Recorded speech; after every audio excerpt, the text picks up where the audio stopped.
महाराष्ट्राचा इतिहास लिहिला तो हिरव्या पिवळ्या शाईन, तलवारीच्या खणखणाटीनं, घोड्याच्या टाफानं आणि शौर्याच्या टपानं हा इतिहास घडविला छत्रपती शिवाजी महाराजांनी. मुजरा त्या शिवछत्रपतीला, रयतेच्या राजाला, ज्याच्या भक्तीला जोड नाही आणि शौर्याला तोड नाही, तो अथंग आहे सागर समान, त्यांचं छत्र आहे आभाळाचा सन्मान. सर्वप्रथम महाराष्ट्राचा मातीचा मानबिंदू, स्वराज्य संस्थापक, रयतेचे राजे छत्रपती शिवाजी महाराजांना मानाचा मुजरा, मानाचा मुजरा.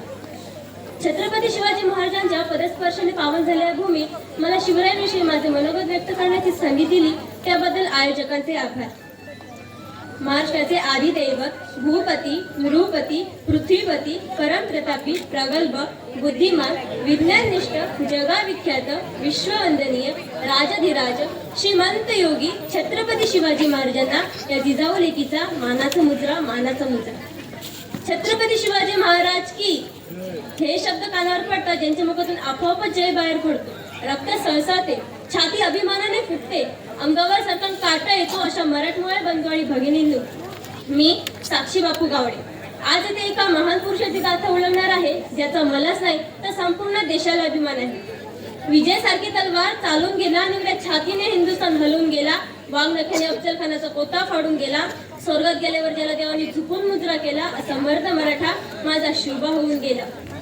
आज या मातीमध्ये जन्म घेतलेल्या मुलाला सांगावे लागत नाही की छत्रपती शिवाजी महाराज कोण होते, कारण जन्मातीच इथली माती त्यांच्या मनामध्ये शिवरायांचे नाव कोरून ठेवते.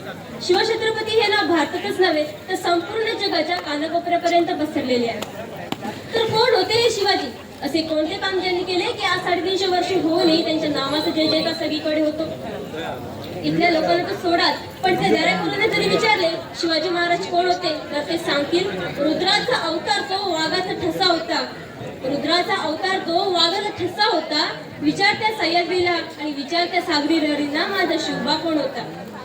खरं तर छत्रपती शिवाजी महाराज हे नाव असं आहे की त्यांच्या नावातील प्रत्येक अक्षर हे त्यांच्या कार्याची व पराक्रमाची महती सांगणारे आहे. छ म्हणजे 36 हत्तींचे बळ, त्र म्हणजे त्रस्त मोगलांना करणारे, प म्हणजे परत न फिरणारे, ती म्हणजे तिन्ही जगात जाणणारे, श्री म्हणजे शिस्तप्रिय, वा म्हणजे वाणिज्य तेज, जी म्हणजे जिजाऊंचे पुत्र, म म्हणजे महाराष्ट्राचे शान, हा म्हणजे हार न मानणारे, रा म्हणजे राजा चिंतक, ज म्हणजे जनतेचा राजा म्हणजे छत्रपती शिवाजी महाराज. इथल्या मंदिरातील देव देखील सुरक्षित राहिला नव्हता. याच दरम्यान सिंदकडचे राजे लखुजी जाधव यांची कन्या म्हणजे साक्षात दुर्गा भवानी अशी जिजाऊ यांचा विवाह निजामशाहीचे थोर सरदार माधवजीराजे भोसले यांचे सुपुत्र शहाजीराजे भोसले यांच्याशी झाला. त्यावेळी महाराष्ट्रात 5 सुलतानी सत्ता राज्य करीत होत्या. त्यांच्या सतत लढाया व्हायच्या, त्यात मराठा सैनिक नाव होऊन मारले जायचे. अशा परिस्थितीत हवा होता एक झंकार, झगमगता पेटता अंगार. अखेर ती वेळ आली आणि सह्याद्रीची गर्जना झाली. फाल्गुन मास तृतीया 1551 19 फेब्रुवारी 1630 रोजी जिजाऊंची पुण्याही आली होती फळाला. कारण जनतेचा पोशिंदा माझा राजा जन्मला, माझा शिवबा जन्मला, दिलदरिदांचा कैवारी जन्मला, दुष्टांचा संवारी जन्मला, अरे माझा राजा जन्मला, माझा शिवबा जन्मला. शिवबांचा जन्म झाला आणि कित्येक वर्षापासून अंधारात चाक पडणाऱ्या महाराष्ट्राच्या भूमीवर जणू प्रकाशाचे किरण पसरू लागले. शिवराय जिजामातीच्या संस्काराखाली हळूहळू वाढू लागले. जिजाऊंनी शिवबांना लहानपणापासूनच सत्यासाठी आणि न्यायासाठी लढायला शिकवले. जर कोणी चुकत असेल तर त्याला सत्याची वाट दाखवा आणि जर कोणी नडत असेल तर त्याला मराठ्यांची जात दाखवा अशी शिकवण जिजाऊंकडून शिवरायांना मिळत गेली. भोया बाबड्या जनतेला गुलामगिरीतून मुक्त करण्याचा उद्देश जिजाऊंनी शिवबांसमोर ठेवला.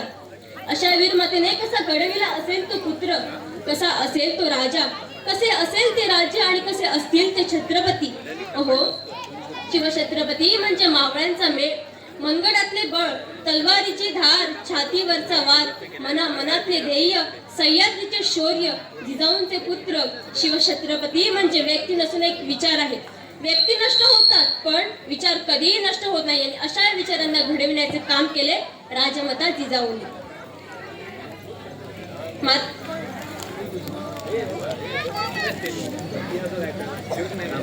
मातेकडून मिळालेले संस्कार व स्वराज्य स्थापनेची प्रेरणा घेऊन शिवाजी महाराजांनी आपल्या बांधवांना गुलामगिरीतून मुक्त करण्याचा उद्देश डोळ्यासमोर ठेवला आणि त्याचप्रमाणे वाटचाल सुरू केली. त्यांनी सह्याद्रीच्या कडेकापारी भटकंती करून सवंगड्या गोळा केल्या. तानाजी, येसाजी, सूर्याजी, बाजी, जिवाजी यासारखे जीवाला जीव देणारे मावळे जमवले. आणि रायश्वरच्या साक्षीने स्वराज्य स्थापनेची प्रतिज्ञा घेतली. हर हर महादेव अशी गर्जना असं म्हणतात घुमू लागले आणि वयाच्या 16व्या वर्षीपासून स्वराज्य स्थापनेचा प्रवास सुरू झाला. एक होते शिवाजी, भीती नव्हती जगाची, कारण त्यांना साथ होती मावळ्यांची आणि शिकवण होती जिजाऊंची. देशात लाड आणली भगव्या झेंड्याची आणि मुहूर्त मिटवली स्वराज्याची. म्हणूनच म्हणतात जय जिजाऊ जय शिवाजी. शिवरायांनी आपले शौर्य, कल्पकता, संघटन कौशल्य, राजधर्मपालन, ती दक्षिणवादी गेली अनेक शतके पारतंत्र्यात बुडणाऱ्या भूमीला स्वातंत्र्य मिळवून दिले. आज 350 वर्ष होऊनही शिवरायांचे कार्य, पराक्रम, विचार यांची प्रेरणा ताजीच आहे. इतिहास विसरणारी माणसे इतिहास कधीच घडवू शकत नाही आणि इतिहास घडविणारी माणसे इतिहास कधीच विसरू शकत नाही. हा एक इतिहासच आहे. निरीक्षण मराठ्यांनी सुवर्ण अक्षरांनी लिहून ठेवावा इतका तेजस्वी आणि ओजस्वी इतिहास याच माती शिवरायांनी घडविला. घेऊन मुतपर मावळे आणि निधडी छाती, सोडून सारे ऐश्वर्य लढल्याच्या मातीसाठी. विसरणार नाही महाराष्ट्र तुझ्या कार्याची महती, तूच आमचे मंदिर, तूच आमची मूर्ती. मित्रांनो, आज खरी गरज आहे ती शिवरायांचे गुण, विचार अंगी बांधण्याची, शिवरायांचा इतिहास जपण्याची, गडकिल्ल्यांचे रक्षण करण्याची, छत्रपती शिवाजी महाराजांचा आदर्श डोळ्यासमोर ठेवून त्याचप्रमाणे कार्य करण्याची, स्त्रीला माते समान मानून तिचे रक्षण करण्याची, जात भेद न म्हणता सर्वजण एकत्र येऊन कार्य करण्याची आणि तीच असेल माझ्या राजाची जयंती, शिवछत्रपतींची जयंती. तोंडात नको हृदय शिव भक्त नित्य असू दे, तोंडात नको हृदय शिव भक्त नित्य असू दे, शिवशाहीची सारी तत्वे वागण्यातून तुझ्या दिसू दे. म्हणूनच म्हणावेसे वाटते, ज्या मातीत जन्मले त्या मातीचा रंग सावळा आहे. अहो, ज्या मातीत जन्मले त्या मातीचा रंग सावळा आहे. छाती ठोकून सांगते, मी शिवबाचा मावळा आहे, मी शिवबाचा मावळा आहे.